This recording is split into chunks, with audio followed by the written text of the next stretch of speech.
Bonsoir Émilie. Est-ce que je m'adresse ce soir à une directrice générale heureuse? Évidemment, évidemment, c'est un chiffre formidable. 120 000 visiteurs en 58 jours, c'est notre record depuis l'ouverture du Grimaldi Forum et des expositions estivales. Oui, au même titre que l'exposition Les années Grace Kelly, princesse de Monaco en 2007. Vous venez de le dire, Monet a battu aussi des records. Absolument, des records, un record d'affluence, plus de 2000 visiteurs par jour en moyenne. On a quelquefois atteint 4200 visiteurs dans la journée. C'est quelque chose qu'on n'avait jamais vécu jusqu'à présent. Selon vous, qu'est-ce qui a fait le succès de Monet en pleine lumière? Alors écoutez, plusieurs choses. Je pense d'abord l'ancrage méditerranéen de cette exposition qui n'avait jamais été évoqué en tant que tel dans des expositions sur Monet. Et Dieu sait qu'il y a eu beaucoup d'expositions sur Monet et c'est toujours le challenge en fait, hein, c'est d'arriver à trouver un angle original, intéressant, particulier. Donc cet ancrage méditerranéen, la réunion d'un nombre d'œuvres de Monet faites sur la Riviera, je pense, a vraiment étonné notre public, les a attirés.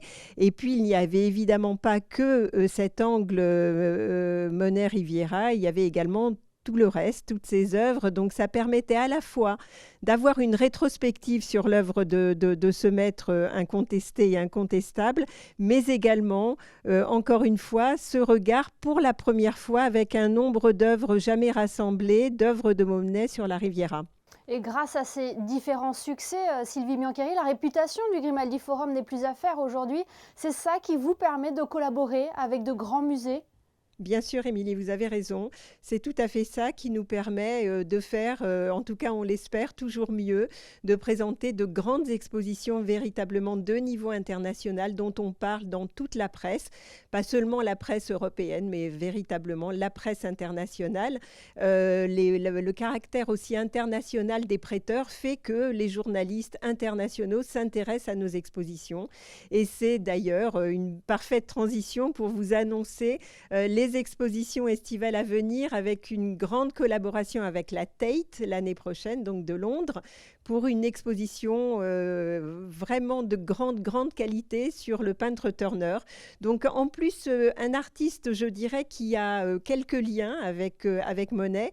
Donc on espère en tout cas retrouver une grande partie des visiteurs de cette année pour cette exposition, qui aura en plus un petit volet contemporain, vu que les artistes contemporains inspirés par l'œuvre de Turner seront associés à l'exposition, seront présents dans cette exposition, et là, par l'intermédiaire d'un prêt complémentaire de la Tate Gallery. Et là, il faudra attendre l'été prochain pour la découvrir. Que nous réserve la rentrée culturelle, Sylvie Biancheri?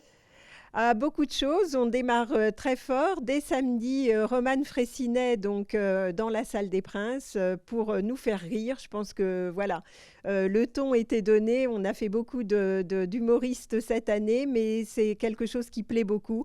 C'est un public de plus en plus nombreux. Ensuite, beaucoup de choses. La semaine prochaine, 2 spectacles. L'Orchestre Philharmonique d'Israël, le 13 septembre. Également, Duel Reality, qui est donc ce spectacle de cirque contemporain qu'il faut absolument voir. C'est un très beau spectacle. Puis, on continue avec bien le concert d'ouverture traditionnel de notre Orchestre Philharmonique de Monte-Carlo.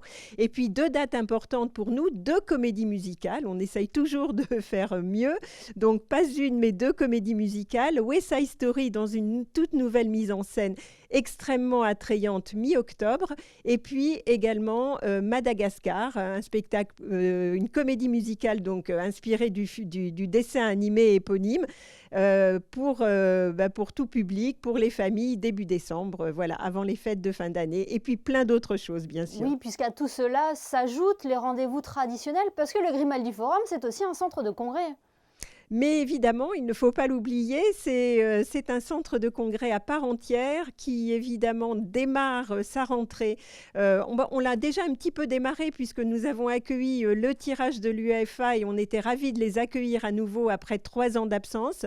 Mais bien évidemment, on va commencer à dérouler tous les grands salons professionnels récurrents de la rentrée. On va démarrer par l'UXPAC, mais également les Assises de la sécurité, Sportel, et puis d'autres événements professionnels, d'autres conventions et congrès. Voilà, ça n'arrête plus, on va dire. Nous sommes partis. Des événements que nous aurons le plaisir de couvrir sur Monaco Info. Merci infiniment Sylvie Biancheri d'avoir été avec nous. Merci beaucoup.